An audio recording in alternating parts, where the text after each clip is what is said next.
반갑습니다. 지난주에 우리가 이승만 대통령의 그 일관된 신앙, 일관된 나라 사랑, 그거에 대해서 우리가 포커스를 두었습니다. 그러면 자기의 저서를 통해서 그 일관성이 또 어떻게 나타나는지 이제 독립정신을 통해서 보도록 하겠습니다. 우리가 이렇게 고난 가운데에서 하나님의 은혜로 사명감을 갖게 되었죠. 그렇게 되면서 이제 훈련을 받고 그 다음에 그 사명을 지속적으로 이렇게 실천을 하는 가운데서 1948년 8월 15일 날 대한민국을 건국하게 되었죠. 요거는 넘어가겠습니다. 나중에 쉬는 시간에 하겠습니다. 저희들이 말씀드렸던 것처럼 포동교에서 이번에 세 번째 청미를 하게 됩니다. 제가 이 추가 내용을 좀 넣었습니다. 그것은 바로 15기 청미 미래를 여는 독립정신 8주 통합 프로그램에 대해서 우리가 핵심적인 프로그램의 내용에 대해서 말씀드리겠습니다. 이 프로그램은 우리가 단순히 이승만 사상을 배우는 과정이 아니라 오히려 우리가 왜 독립정신을 강조하고 왜 한국교회의 신앙이 중요한지에 대해서 그리고 그 정신이 어떻게 대한민국을 지키는 힘이 되었는지 이해하는 과정을 설명하기 위해서입니다.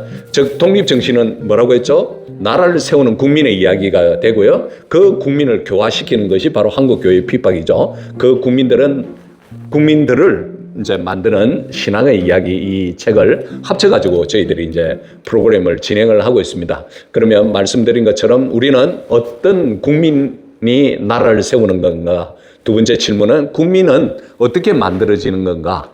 이것이 해결이 되지 않으면 안 돼요. 지난주에 제가 굉장히 중요한 멘트를 하나 했습니다. 교회 성도들과 목사는 대한민국 국민입니까? 아닙니까? 국민이죠.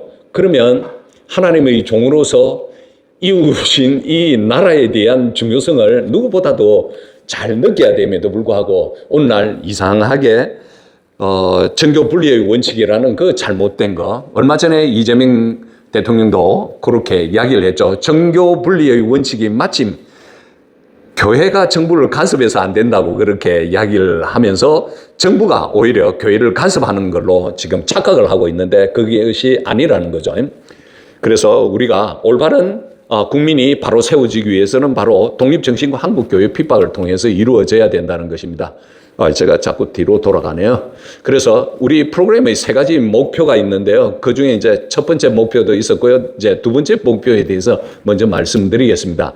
청년들이 이승만 정신을 배우는 것은 이승만의 독립정신은 정치 사상뿐만 아니라 신앙, 지식, 책임, 애국심 이 네 가지가 합쳐지는 과정에서 우리가 배워야 된다는 것입니다. 그러면 청년에게 주는 굉장히 큰 도전이 있습니다. 그런 신앙은 개인 위안이 아니라 삶과 책임으로 나타나는 것이기 때문이죠. 이승만의 신앙은 기도하는 신앙뿐만 아니라 나라를 사랑하는 신앙, 공동체를 위한 신앙, 책임지는 신앙 이렇게 나아가야 되겠습니다. 그래서 우리가 이 내용들을 쭉 보면서 우리 강사님들에게도 이제 일관성을 가지고 이제 강의를 하자는 의미에서 제가 적었던 것이 이승만 사상의 구조는 우리가 좋은 나라가 필요한데 그러기 위해서는 반드시 좋은 국민이 세워져야 되고 그 국민은 반드시 올바른 정신이 필요하다는 것입니다. 그 정신은 바로 교화를 통해서 기독교 신앙을 통해서 얻어질 수 있다는 것입니다.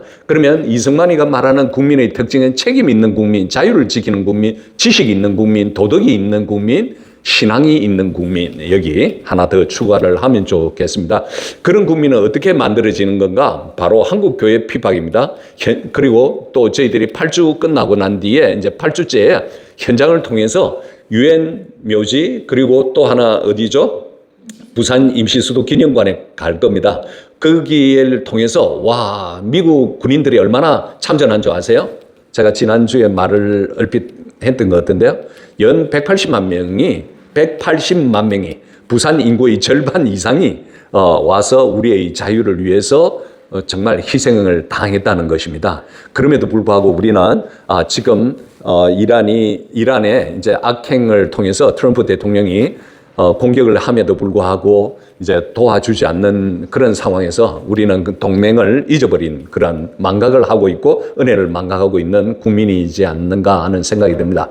이제 제가 지난주에 이승만의 그 전체적인 스토리를 말씀을 드렸다고 했지 않습니까? 이제 본격적으로 이제 여사모님이 저보고 한 30분 정도 강의를 해달라고 하는데, 제가 이 13장까지 보니까 한 슬라이드를 400개쯤 만들었는데, 어제 오늘이죠. 오늘 새벽 2시까지 제가 170장까지 줄여봤습니다. 그런데 제목만 읽어도 그 내용을 알 수 있을 정도가 될 것 같아서, 가능한 최대한 빨리 하겠습니다.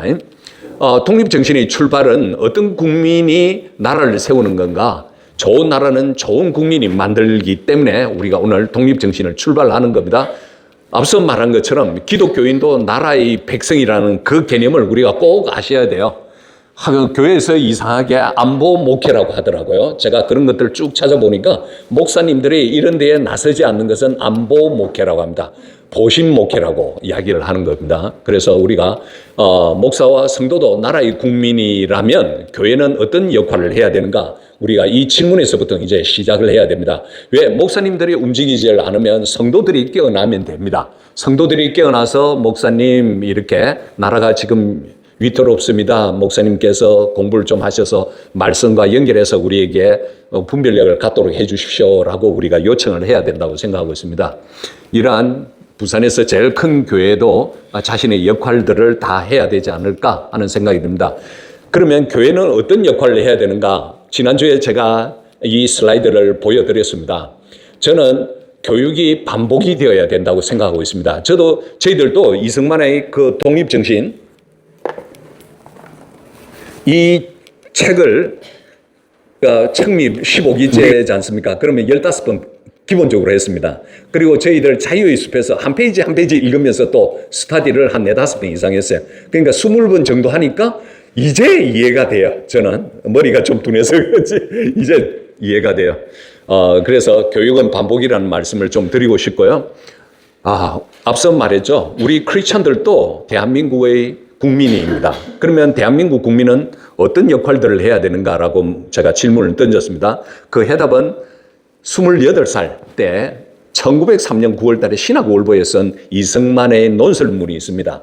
두 가지 편백됨에 대한 내용입니다. 두 가지 편백됨이라는 것은 뭐냐면, 하나는 우리가 교회에 와서 예수 믿고 건강하고 축복받는 것을 하나의 편백된 그런 잘못된 치우침이라고 하는 거고요.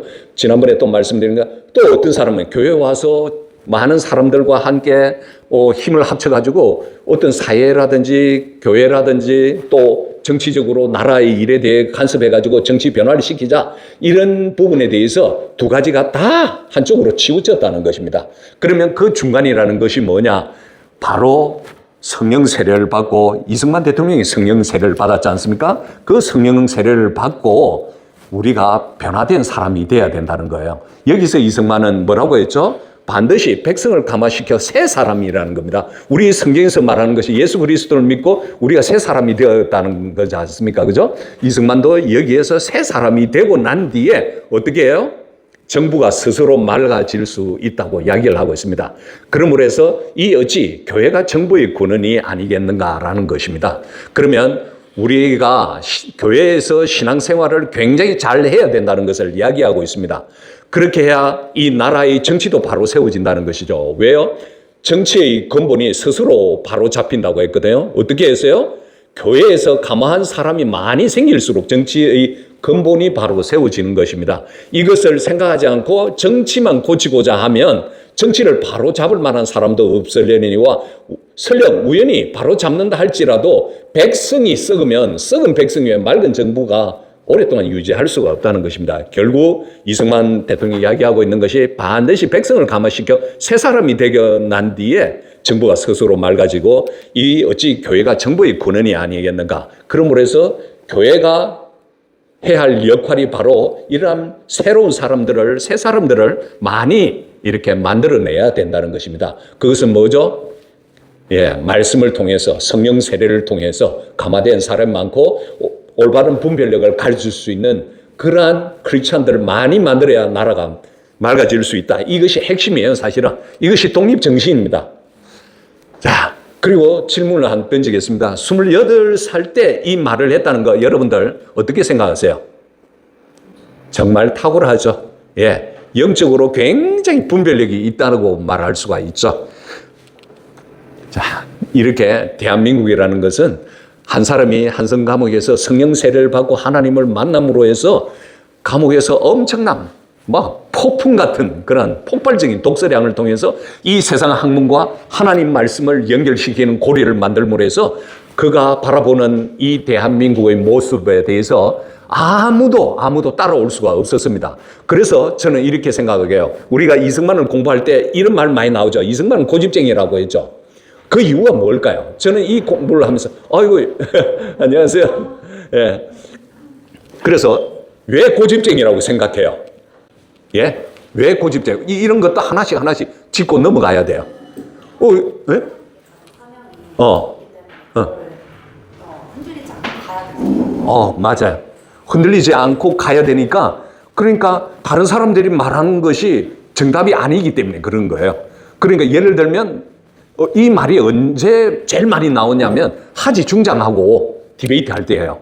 하지 중장과 디베이트 할 때가 그 어느 시절이죠? 미군정 시기예요. 1945년 8월 15일에서부터 48년 8월 15일 날 미군정 3년 시기 동안에 이승만 대통령은 이 나라는 좌우 합작이 안 된다. 그런데 미국은 좌우 합작해야 된다. 너 봐봐라. 폴란드, 헝가리, 체코 이런 데는 좌우 합작해서 다 공산주의가 되지 않았니? 그러니까 우리는 할 수가 없어. 그렇게 한 거야. 그 밑바탕 정신 나중에 보시면요. 독립정신 뒤에 부분도 나오는데 이승만 대통령 29살 때부터 피트 대제의 유언을 통해서 러시아가 얼마나 악한지를 딱 꿰뚫어 보았어요. 그러니까 그 좌우 합작에 대해서 신탁 통치에 대해서 그렇게 반대를 할 수가 있었던 거예요.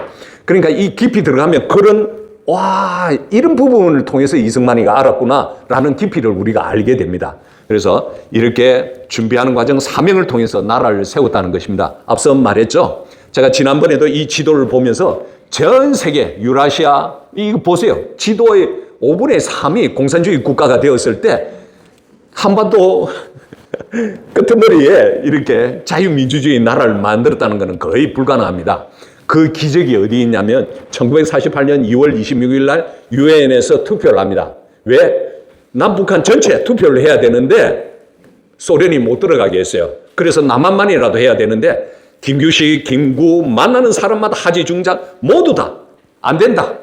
먼저 통합을 하고 난 뒤에 선거를 치러야 된다. 이렇게 해요. 그게 가능합니까? 불가능한 거예요. 이승만 대통령 안 된다. 그렇게 한 거예요. 그렇게 하면서 많은 과정들이 있습니다. 그거는 이제 다음 시간 되면 말씀드리겠는데 어찌 해가지고 이때 유엔에서 보낸 시찰단이 있었습니다. 시찰단이 와가지고 이제 어떻게 해야 되는지 이런 가운데서 이승만은 많은 사람들을 통해서 특히 여성을 통해서 한국 시찰하러 온 유엔단들을 감동을 시켰어요. 그렇게 해가지고 1948년 2월 26일 날 그 유은장이 누구냐면 인도 사람 메논이라는 사람입니다. 그 사람이 한국은 남한만이라도 선거할 수 있도록 먼저 해야 된다. 이래가지고 투표를 한 거예요. 찬성 31표, 반대 2표, 기권 11표로 찬성이 된 거예요. 그래서 남한만이라도 단독 선거를 할 수가 있게 된 거예요. 예, 이 사실은 기적입니다. 이 사실을 우리가 너무 가볍게 보고 역사적인 배경을 모른다고 하면 이 대한민국은 세워줄 수가 없었던 거예요. 그러니까 이승만 대통령 그 모든 과정들, 남로당 반란 사건, 폭동 사건, 사람 죽이는 사건, 등등등등등 이런 과정을 겪었기 때문에 유엔에서 선거를 해가지고 단독 선거한다, 50선거를 했지 않습니까? 그리고 어제는 무슨 날이죠? 어제 무슨 날이에요? 4.3 무슨 날이죠? 폭동 사건이죠. 왜요? 이 대한민국 선거를 못하게 하고 대한민국을 세우는 것을 못하게 한 것이 4.3 폭동이에요. 그 남로당 그 사람들이 어떻게 한 줄 아세요? 새벽에 내려가가지고 경찰 그리고 투표 그 감시위원들 집에 가가지고 우파 집안들에 있는 모든 사람들 어린아이 할 거 없이 임신부 배 가르고요. 누나를 뽑고요. 사지를 절단하고요. 그렇게 다 죽였어요. 그것이 진짜 진실인데 지금은 이상한 진실로 돼가지고 국가의 폭력이라고 이야기하고 있죠. 그 거짓말을 우리가 꽤 없애야 돼요. 4.3 폭동 사건에 대해서 나중에 또 이야기를 해야 돼요. 그런 과정을 겪으면서 이승만 대통령은 이렇게 이야기합니다. 대한민국 독립민주국 제1차 회의 여기서 열게 된 것을 우리는 하나님께 감사해야 할 것입니다. 종교 사상 무엇을 가지고 있든지 누구나 오늘 당해가지고 사람의 힘만으로 된 것이라고 우리가 자랑할 수 없다. 그 말이 맞을 겁니다. 여러분들도 이 역사를 깊이 안다고 하면 이승만의 이 간증, 이 설교, 이 감사의 마음 우리가 느껴져야 돼요. 이거는 재헌국회 때 대한민국 속기록 1호다 이렇게 정도로 알면 안 돼요. 이 용어가 얼마나 많은 내용을 담겨져 있는지 우리가 그 내용을 깊이 알아야 된다는 것입니다. 우리가 그러므로 하나님에게 감사드리지 않을 수 없었다. 먼저 우리가 성심으로 일어나서 하나님께 우리가 감사를 드릴 텐데 이윤영 의원이 나오셔서 간단한 말씀으로 하나님께 기도를 올려주시길 바랍니다. 이승만은 이렇게 해가지고 대한민국을 기독교 반석 위에 딱 세운 거예요. 이 나라는 신앙의 종교가 있기 때문에 국교가 아니에요. 그렇지만 이 나라는 자유민주주의 국가가 된 것은 바로 기독교 신앙 위에 세워졌다는 것을 우리가 확신을 가져야 돼요. 확신을 가져야 우리 교회 성도들에게 말을 하죠. 그죠? 그것은 바로 여기에서 출발해야 됩니다. 인간의 끝. 이승만이가 사형 처할 뻔한 그 인간의 끝이 바로 하나님의 시작이었고 대한민국의 건국의 영적 기원이 바로 1899년 2월 2일이었다는 것입니다. 한성감옥에서 사형을 처형 그 심판을 기다리고 있는 가운데에서 그가 엄청난 고문을 받고 이렇게 기도했지 않습니까? 주여 나의 영혼을 구합소서, 주여 이 나라를 구합소서. 이 단 두 마디의 기도입니다. 여러분들도 매일 집에서 이 두 마디의 기도를 하셔야 돼요. 저는 이 공부를 하고 난 뒤에 벌써 7년째 아침마다 이 두 마디 기도를 하고 있습니다. 그러니까 우리가 이승만의 이러한 우리의 멘토가 돼야 돼요. 멘토를 돼가지고 신앙, 애국, 이웃사랑 이런 것을 배워야 됩니다.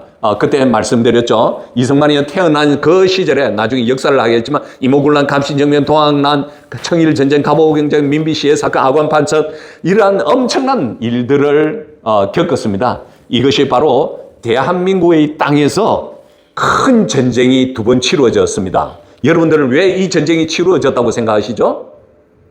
예? 왜 이 멀쩡한 아름다운 대한민국 금수강산 위에서 러시아가 와서 청나라가 와서 일본이 와서 전쟁을 치루었을까요?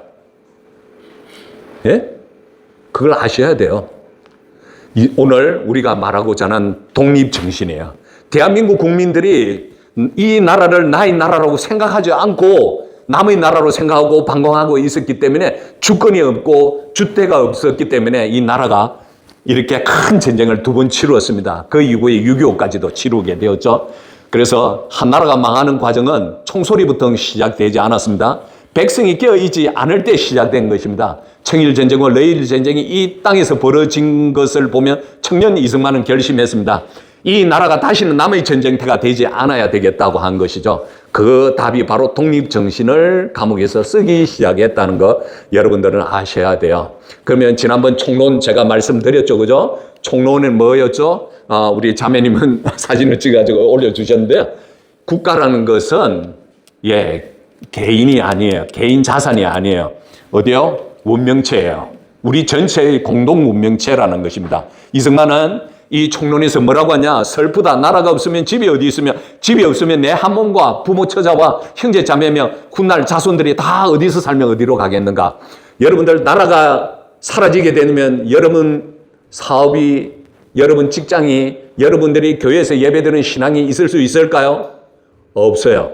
그 부분에 대해서도 정말 공부를 계속하면 할수록 이것이 저에게 뇌리에 계속 박히게 됩니다. 그렇게 되니까요. 어때요? 더 강해지고요. 더 요즘은 무슨 생각을 듣냐면 우리가 이때까지 너무 순했어요. 무관심했든지 아니면 너무 순했든지 내일 아니니까 이건 틀렸지만 관여 안 해. 이렇게 되는 거예요. 그러나 우리가 국가라는 것이 나의 가족이 살고 다른 사람의 가족이 같이 함께 사는 그런 운명의 공동체라고 생각할 때는 우리는 이 나라를 반드시 지켜야 된다는 것입니다. 그때 말씀드렸죠. 이 배라는 큰 대한민국의 운명 공동체죠. 거기에는 선장도 있고 선원도 있고 승객이 있습니다. 그러나 이승만은 나라가 위태로울 때 우리는 어떻게 해야 되는가? 이렇게 침몰 직전의 배가 있을 때 어떻게 해야 되는가? 전날의 원수와 화해를 해야 되고요. 그리고 우리가 가지고 있던 귀한 보물들을 바다에 던져서 이 배를 가볍게 해서 이 배가 안전하게 건너갈 수 있도록 해야 된다는 것입니다. 그리고 우리가 협동을 함으로 해서 전에 선장으로서 전에 배를 운영해 본 사람이 있다고 하면 바로 선장 옆에 가서 도와줘가지고 선원을 도와가지고 협력해서 이 배가 태풍에서 지나갈 수 있도록 해야 된다는 것입니다. 그러기 위해서는 우리가 먼저 무엇을 깨달아야 되는지요? 어떻게 이 상황이 왔는지, 어떻게 위태한지, 어찌하여 이렇게 되었는지, 우리가 지금 당장 물에 빠져가고 있는 배 안에 있으면서 정신부터 차리고 봐야 되는데, 정신 차리기 위해서는 우리가 저 질문을 두 가지를 반드시 해야 돼요. 어떻게 이렇게 위태하게 됐는지, 어찌하여 이렇게 되었는지 질문을 반드시 해야 된다는 것입니다. 그렇게 해서 우리가 이 배의 주인임을 자각할 때, 이 나라의 주인임을 자각할 때 어떤 풍랑도 이겨내고 희망의 항구로 우리가 안락하게 행복하게 가야 된다는 것입니다. 그것이 총론입니다. 그러면 2장은 자, 배가 이렇게 침몰을 하려고 했을 때 우리의 공동체가 이렇게 침몰하고 사라질 뻔한 그런 위기 상황에서 우리는 무엇부터 어떻게 해야 되는가? 이승만 대통령은 이렇게 2장에서 이렇게 이야기합니다. 우리는 먼저 우리 책임과 잘못을 먼저 깨달아야 된다고 연결을 시켜 놓은 거예요. 그렇죠? 원인을 알아야 되는 거지 않습니까? 그 원인이 바로 우리의 책임, 우리의 잘못이 뭔지. 마치 우리가 예수를 믿고 난 뒤에 하나님 앞에서 우리가 제일 먼저 하는 게 뭐죠? 죄 고백을 하고 회개하는 거예요. 바로 이렇게 시작되는 거예요. 이승만도 이 나라를 세운 데 있어서 먼저 우리가 하나님 앞에서 우리가 뭘 잘못했는지 회개하자는 거예요. 교회 목사님이나 성도가 이 나라에 대해서 우리가 뭘 잘못했는지 회개해야 된다는 것이죠. 그렇게 해서 2천만 동포가 모두 죄인임을 고백하고 성찰해야 되는 시점이 있어야만이 이 나라가 바로 설 수 있다는 것입니다. 이승만은 이렇게 이야기를 하고 있습니다. 와, 우리 2천만 동포, 5천만 동포, 우리 모두 책임이 있어. 상하 귀천 막론하고 이 땅에 속한 자라면 나라를 이렇게 만드는 데는 나에게도 책임이 있다는 것을 이야기를 해야 되는 거예요. 이 나에게라는 것은 이승만 자신을 이야기하고 있어요. 그가 이 독립정신을 쓰고 있음에도 불구하고 나에게도 이런 책임이 있다고 이렇게 고백을 해요. 우리가 하나님 앞에서 모든 사람이 다 죄인이지 않습니까? 그와 똑같다는 거죠. 이승만의 이 논조들이 보면 아주 신앙적으로 출발을 해요. 하나님 앞에서 우리가 죄인인 것처럼 우리가 나라 앞에서도 죄인이라는 거죠. 그 죄인들은 뭐냐? 첫 번째는 매국노의 죄예요. 권력을 잡고 주권을 제 손으로 팔아먹은 자들이고요. 조력자의 죄. 이렇게 권력 잡은 사람 옆에서 위정자의 하수인이 돼가지고 나라를 허무는 자예요. 이 이야기를 들어보면 지금 대한민국과 똑같은 상황이에요. 그래서 명서인 거예요. 명서. 왜? 100년 전에 쓴 글이 100년 후에 읽어도 똑같은 감동이, 똑같은 시대의 상황이 재현이 되고 있다는 것이죠. 세 번째, 방관하는 자입니다. 방관하는 자는 누가 방관합니까? 지금 여기 앉아있는 우리 모든 아래 백성입니다. 이 사람들이 바로 방관하는 자들입니다. 왜? 불의를 보고 불의에 대해서 하나님의 공의에 대한 설교를 딱 입을 닫은 우리 목사님에게도 잘못되었다는 거죠. 이 방관은 채통만 차리다가 또 침묵을 일관한 대신입니다. 그렇게 하면서 아래 백성으로 말하더라도 이게 아래의 백성입니다. 아래의 백성이란 우리 일반 시민들이라는 게 다 이와 같이 큰 죄악은 범하지 않았다 하더라도 경향 원금 막론하고 나라의 집이 쓰러지는 것을 받쳐주지 못하는 죄다라고 이야기를 하고 있습니다. 그러면 우리가 어떻게 해야 되나? 주인이 주인 노릇을 못할 때 그 집은 무너지고 그 배는 침몰하게 된다는 것입니다. 그리고 그뿐만 아니라 자기만을 생각하고 살찌우려는 사람, 이기적인 사람, 그리고 책임이 없다고 변명하는 사람, 나는 권리가 없어서 시키는 대로 했다고 하는 관리의 비겁함들 지금 대한민국에 속속 나타나고 있죠. 특히 재판정에서 이런 일들이 지금 너무 많이 벌어지고 있습니다. 세 번째로는 백성의 무관심, 이게 키포인트입니다. 이승만은 이 독립정신에서 아니 지식인, 관리들, 지도자들, 임금 이야기한 거 아니에요. 지금 우리한테 이야기하고 있어요. 우리 여러분들이 무관심하면 나라 집이 기우는데 받쳐주지 못한 것은 2천만 모두가 큰 죄악이라고 이야기를 하고 있다는 것입니다. 그런데 사람들 중에서 우리 아래 사람들 중에서 나라가 지금 심각하게 위기인데 걱정하는 사람은 책임이 없을까요? 그런 사람도 책임이 있다고 이야기를 하고 있는 거예요. 이해가 되시죠? 왜? 나라 걱정 지조를 지키다가 기한으로 죽는 자. 기한이 뭐냐면 굶어서 추워서 죽는 걸 이야기해요. 나라 걱정하다가. 그런 사람 우리가 보면 이야 저 사람 참 대단하다. 나라를 걱정해가지고 저렇게 굶어서 죽어버렸네. 그게 아니에요. 이승만의 입장에서는 아니에요. 그런 사람 죽음을 뭐라고 하는 줄 아세요? 용렬한 죽음이에요. 용렬한 죽음은 뭐죠? 사람이 변변하지 못하고 졸렬하다는 거예요. 졸렬한 죽음이에요. 우리 생각을 바꿔야 됩니다. 두 번째도 용렬한 죽음이에요. 나라 일이 날로 급해져서 더 이상 가망이 없으니 세상에 살아 있어봐야 소용없다고 자기를 하는 사람. 우리 이런 사람들도 졸렬한 사람이라고 이승만은 이야기를 하고 있습니다. 결과적으로 나라가 쓰러지는 것을 막지 못했다는 무책임한 사람들이기 때문이에요. 예? 그 이유가. 그리고 제3장의 입장에서 관망만 하는 것은 주인의 태도가 아니라는 거예요. 굉장히 중요하죠. 참된 리더는 결과에 대해서 무한한 책임을 느끼는 것입니다. 이것이 대단히 중요해요. 그러면 주인의 직책 확실한 것은 무엇인가? 내가 정말 나라를 걱정하고 올바른 이 나라의 주인이라고 하면 독립의 기초를 확립하는 사람이 되어야 되고요. 그리고 독립을 위해서 자기 목숨을 내어놓고 희생을 할 줄 아는 사람이 되어야 돼요. 앞서 걱정만 하다가 자결 한 사람 용렬한 죽음이에요. 비겁한 죽음이에요. 졸렬한 죽음이에요. 그러나 진짜 죽음은 뭐죠? 독립의 나라가 스스로 설 수 있는 실질적인 토대를 만드는 사람, 그리고 목숨을 걸어서라도 주권을 지키고 회복하는 사람이라는 거죠. 나라의 형세를 회복하기 전에는 각자가 져야 할 책임에 벗어날 수 없다. 굉장히 중요한 이야기를 하고 있습니다. 1장만 알아도 우리 오늘 공부 다 한 거예요, 사실은. 무슨 말인가 아시겠죠? 계속 이 내용을 가지고 이야기를 하고 있습니다. 사모님, 저보고 내려오라고 하면 제가 바로 내려갈게요. 저는 이 내용만 하도 충분히 앞뒤를 섞어가면서 제가 이야기하고 있기 때문에 언제든지 가능합니다.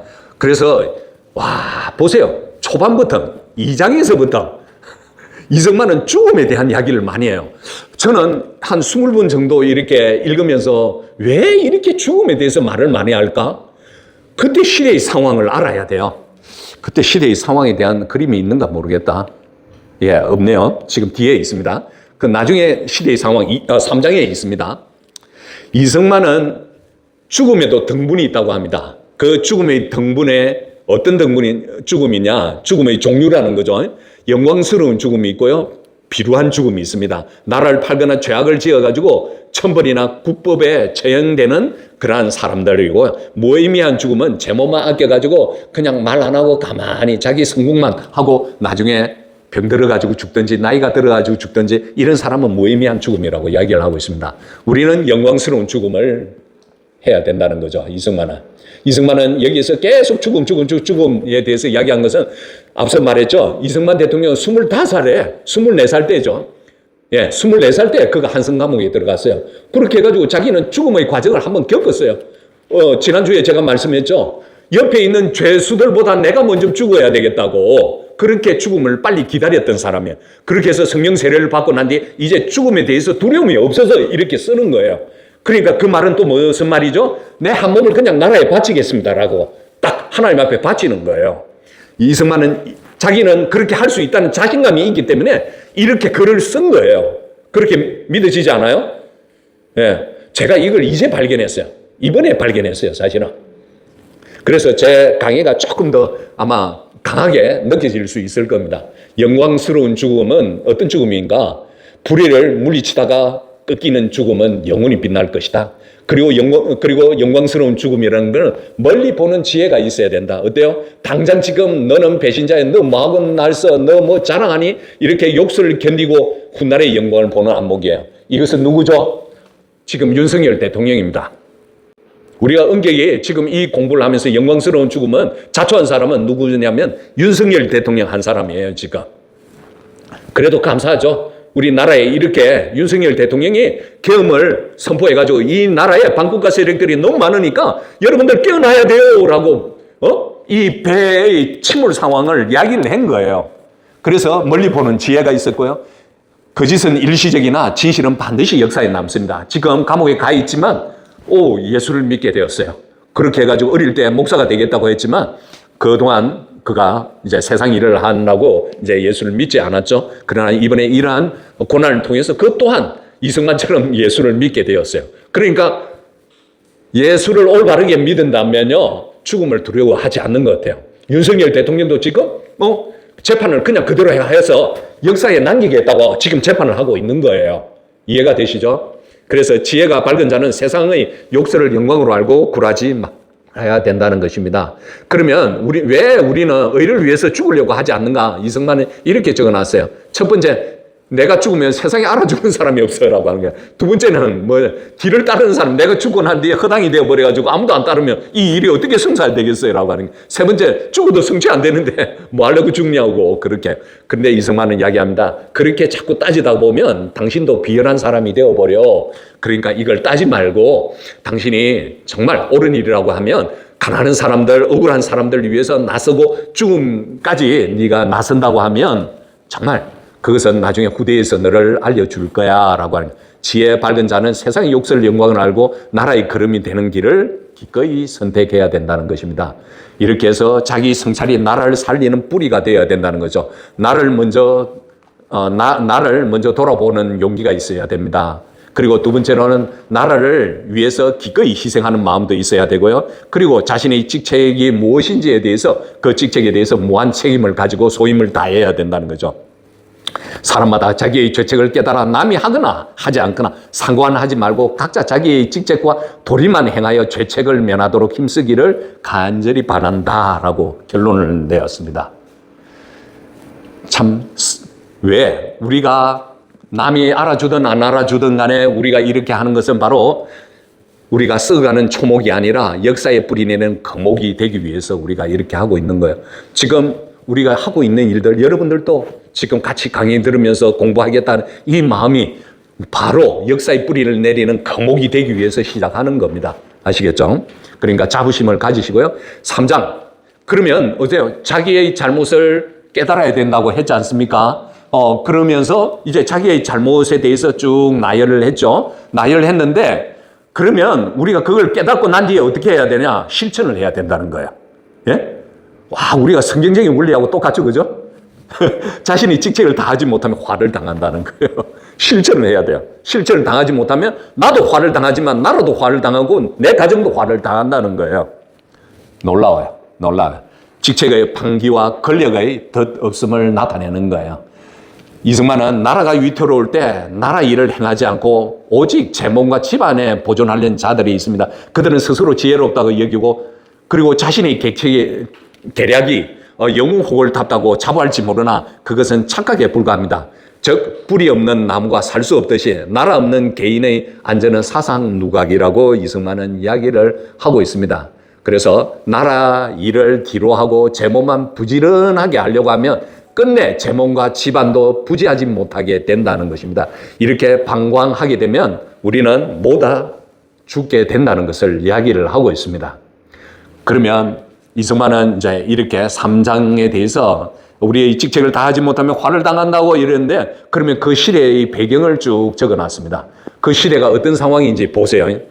제가 첫 번째 예는 그때 고종이 어디로 갔죠? 미비시의 사건 이후에요.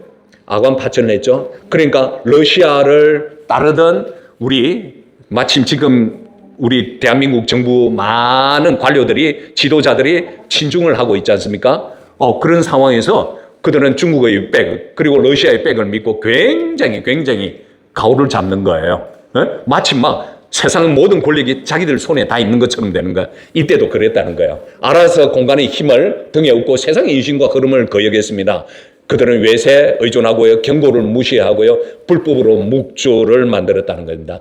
그들이 이렇게 기고만장하니까 어떠냐면 제일 악한 일은 경제적인 거예요. 지금 대한민국 극좌파들을 한번 보세요. 그들이 하고 있는 거 보면 두 가지죠. 성추행, 그 다음에 또 하나가 뭐죠? 바로 경제적인 부분을 가지고 해요. 그때도 알아서의 백을 믿고요. 그들은 이렇게 위피를 만들었어요. 주조를 했어요. 못된 돈을 한없이 찍어냈습니다. 그렇게 해서 백성이 살 수 없도록 만들고 외국 상인들에게도 피해를 주어서 나라 신용을 무너뜨렸습니다. 그렇게 해서 그 당시에 인플레이션이 엄청 컸습니다. 그래서 한 서양인의 그 사진이 있습니다. 그 서양인은 어떻게 했냐면 돈을 예를 들어서 $100인데요. 한국 돈 주전이 얼마쯤 되는 줄 알아요? 마차에 실어가지고 다녀야 될 정도였어요. 인플레이션이 그렇게 심했어요. 나의 권리라고 그들은 어때요? 나의 권리라고 듣지 않아요. 지도자가 권리만 주장하고 책임을 잃을 때는 그 공동체 안팎은 다 무너지게 된다는 거예요. 지금 대한민국의 정치인들, 특히 극좌파들, 그리고 국힘당에 있는 많은 자기 이익을 위해서 이렇게 나의 권리라고 하면서 듣지 않는 사람이 너무 많죠. 자, 제가 왜 이 사진을 어젯밤에 만들었어요? 왜 그러냐면 실제로 이승만 대통령이 책에 기록한 내용이에요. 독립정신에. 그 당시의 상황, 아라사를 믿고 떵떵거리는 사람 있죠. 기세등등한 사람. 그 다음에 관리들은 어떻게 했냐면 권세자들이 만든 8가지 악법 형벌입니다. 그 당시의 시대가 얼마나 처참했는지를 이야기하는 겁니다. 첫 번째는 차명제도를 만들었어요. 목을 치는 거예요. 두 번째는 연좌제법이 없어졌거든요. 고종 때 다시 만들었어요. 세 번째, 재판도 없이 이렇게 장기적으로 감옥에 넣어요. 세 번째, 포락으로 살태우기입니다. 포락에는 자오목한 행벌로 사람을 불을 태워 죽여버리는 거죠. 그 다음에 형구로 능촉당해 죽이게. 온갖 형구를 사용해서 능촉, 신문을 고문을 하다가 죽임을 당하는 사람이에요. 그리고 정령형 선고 후에 다시 죽이게. 정령형을 선고한 지 한 달도 안 돼가지고 다시 선고하지도 않고 죽여버리는 거예요. 그러니까 손현보 목사님, 정광 목사님이 지금 감옥에 가 있지 않습니까? 그들이 선거법, 정광 목사님은 죄도 없어요. 그런데 사법, 서부지법, 거기에 반란죄의 배후라고 해가지고 정광 목사 지금 몇 개월째 감금하고 있어요. 손현보 목사님은 200만 원만 내면 선거법 위반으로 끝날 일인데 감옥에 몇 개월 있었지 않습니까? 지금 이렇다는 겁니다. 지금 거짓 문서로 충직한 사람을 고발하고요. 고문으로 구초받아서 고문을 구초받는 억지로 해가 자백을 받아내는 이러한 것이 지금 비일비재했다는 것입니다. 이 사진도 실제 리얼 사진입니다. 대한민국 보세요. 그 당시에 조선시대 때 얼마나 잔인했는지요. 여기 보면 국가반역죄를 목을 친 거예요. 실제 사진입니다. 이 사진이 어디 있냐면 미국 헌팅턴 도서관 아카이브에서 제가 찾아냈어요. 이 사진은 누군지 아세요? 대역부도 옥균이라고 했어요. 김옥균이 어떤 사람이에요? 갑신정병을 일으켜가지고 3일 천하에 일본으로 망명을 갔는데 그때 고종은 암살자를 파견해요. 그래가지고 실패해요. 그렇게 해가지고 누가 갔냐? 프랑스 파리까지 유학 갔다 온 홍종우라는 사람이 있어요. 그 사람이 일본에 가가지고 꼬셔가지고 상하이로 데려가가지고 여관방에서 총을 3방 쏴가지고 죽여버려요. 그런데 죽였는데 그걸로 끝나야 되는데 어떻게 해요? 그 시체를 소금에 쪄려가지고 한국에 다시 가져와요. 그래가지고 어떻게 해요? 양화진 백사장에서 저것처럼 여기 가운데 목이 있습니다. 제가 그 AI로 좀 더 밝게 해달라고 했는데 이게 사라져 버렸는데 목이 있어요. 목이 여기 달려 있어요. 사지를 다 찢어가지고 전국 방방방에서 보냈습니다. 너희들 반장하면 이러면 죽어라고 하는 경고성이에요. 대한민국이 그 당시에 이렇게 처참했습니다. 그러면 이승만 대통령도 이런 처참한 상황에서 살고 있었기 때문에 그런 나라를 바로 세우는데 우리 목숨을 내놓고 지키지 않으면 안 된다는 위급성에 대해서 우리가 동의할 수 있겠죠, 이제. 예? 제가 2장에서 그렇게 이야기한 거에 대해서 이 사실을 알아야 된다는 거예요. 그때 어때요? 사형수의 목을 치는 칼입니다.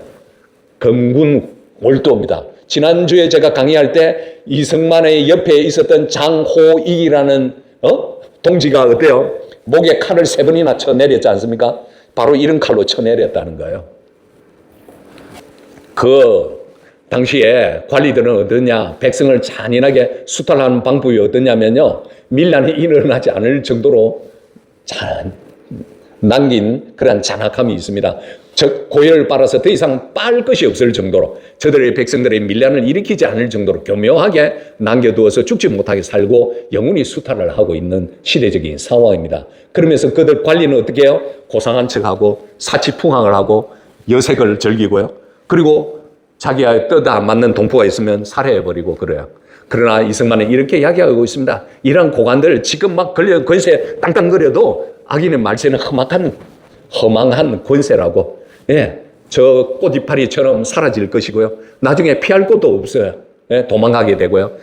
그리고 사방에 돌아갈 곳도 없고 전당과 재산은 보존할 수 없고 자기가 모았던 재산까지도 다 사라질 것이라고 이야기를 하고 있습니다. 그러므로 해서 이승만은 서로 해치는 공멸의 현실이 바로 이렇게 나타난다는 것입니다. 각각 저만 살려고 하는 중에 남을 죽이고 남을 죽이는 중에 내가 죽임을 당하는 것이다. 온 나라에서 그 누가 이 화를 당하지 않겠는가라고 이승만은 이야기를 하고 있습니다. 그러면서 이승만은 이야기를 하고 있습니다. 자, 고관 관리들은 이러한 나쁜 짓을 했지만 또 우리 백성들은 또 무슨 문제냐? 이렇게 하는 거예요. 지각이 없는 백성의 상태가 곧 뭐죠? 곧 하늘이 주신 복이 재앙으로 변하는 이치를 깨달아야 된다는 것입니다. 우리 백성이 깨달지 않으면 하늘이 주신 복이 재앙으로 나타나요. 지금 대한민국이 70여 년 동안 이승만 대통령, 박정희 그리고 전두환 대통령을 통해서 이 나라가 정말 부국강병으로 섰는데 우리가 지각이 없는 백성들 때문에 이 나라가 지금 쇠퇴하고 있습니다. 달러가 지금 1,530원이 되고요. 기름이 수입이 안 되고요. 그리고 연기금, 우리 돈을 가지고 기금을 잘 써야 되는데 불려가지고 나중에 우리 은퇴했을 때 다 살 수 있게 돈을 나누어 줘야 되는데 그 연기금을 주식에 투자해버리고요. 그렇게 해서 40억 달러가 지금 사라져 버렸어요.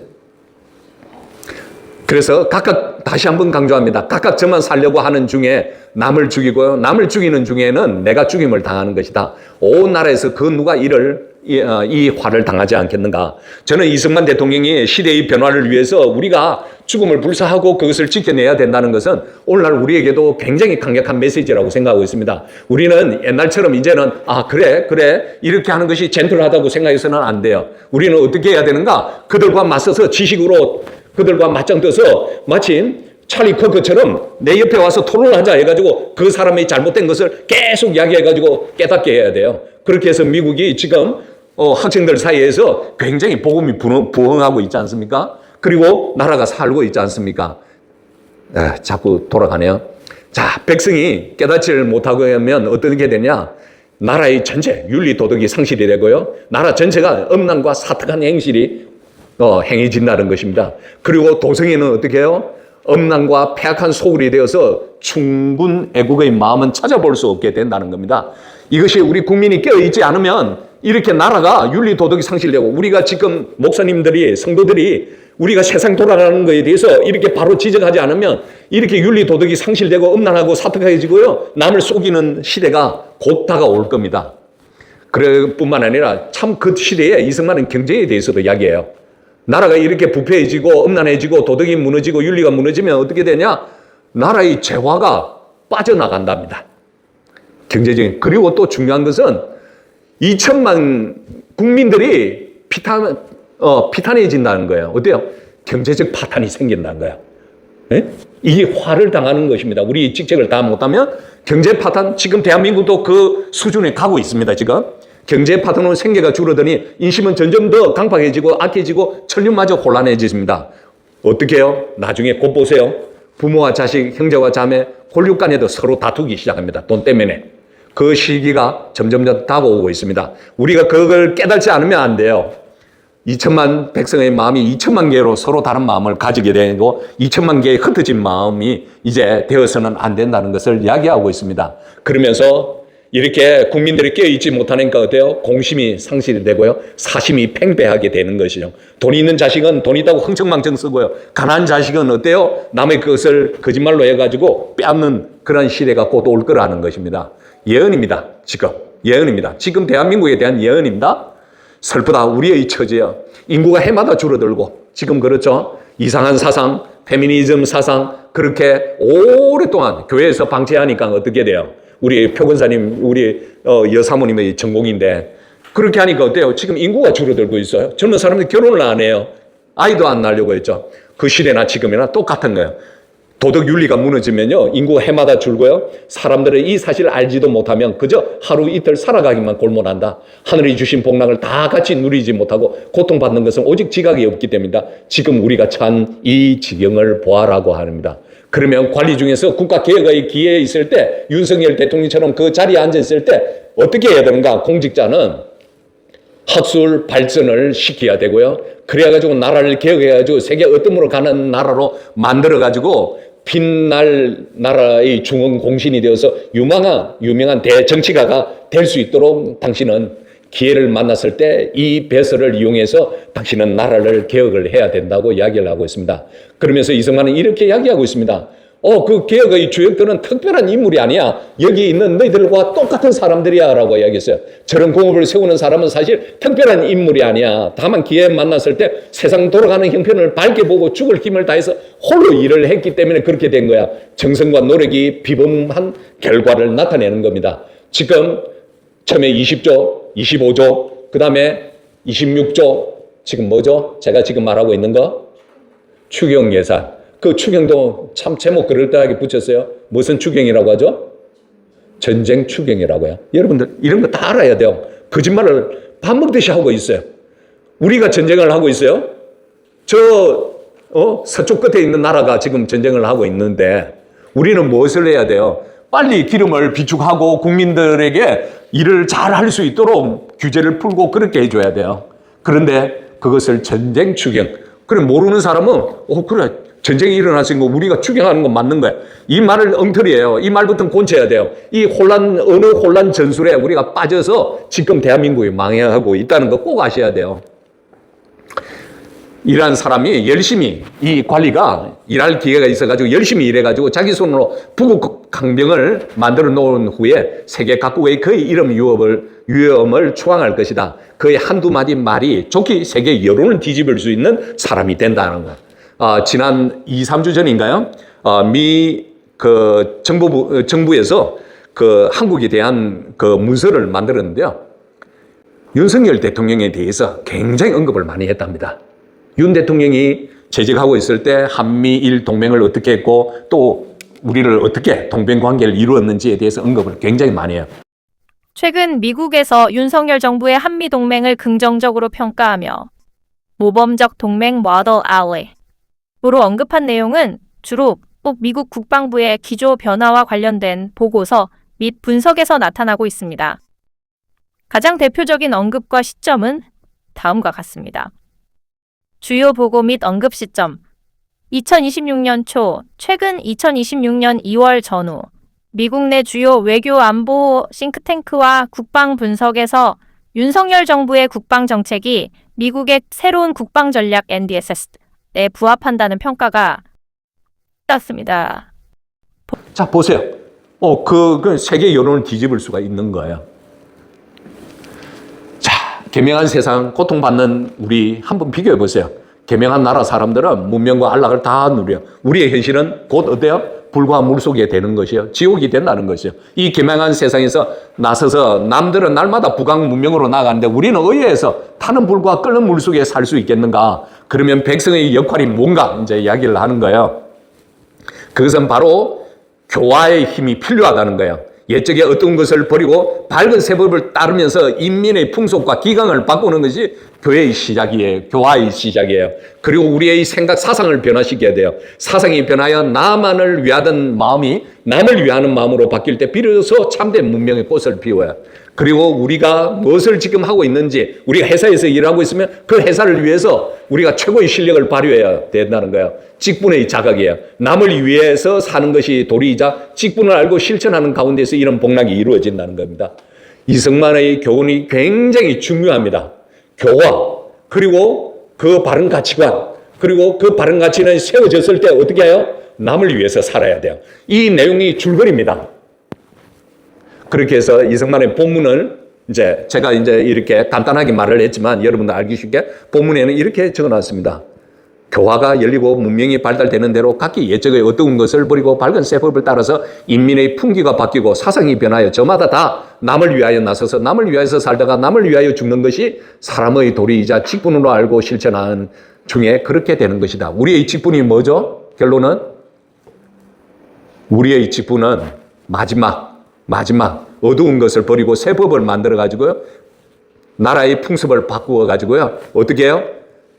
다 같이 한번 읽어봅시다. 남을 위하여 나서서 남을 위해서 살다가 남을 위해서 죽는 것이 사람의 도리이다. 우리의 직분입니다. 여러분들의 직분이고 저의 직분입니다. 그러니까 여러분들 좀 더 강해져야 돼요. 예? 강해져야 돼요.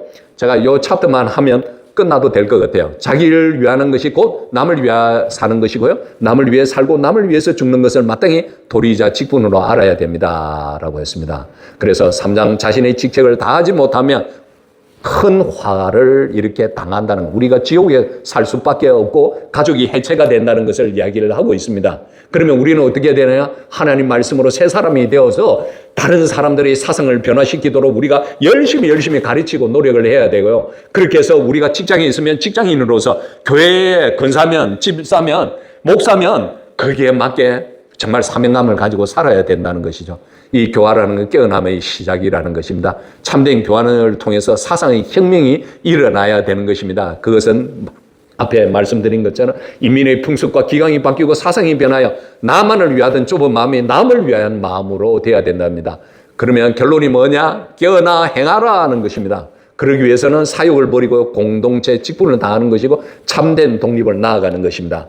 이승만은 이렇게 이야기를 하고 있습니다. 마지막 문장의 3장에서 다 같이 한번 읽어봅시다.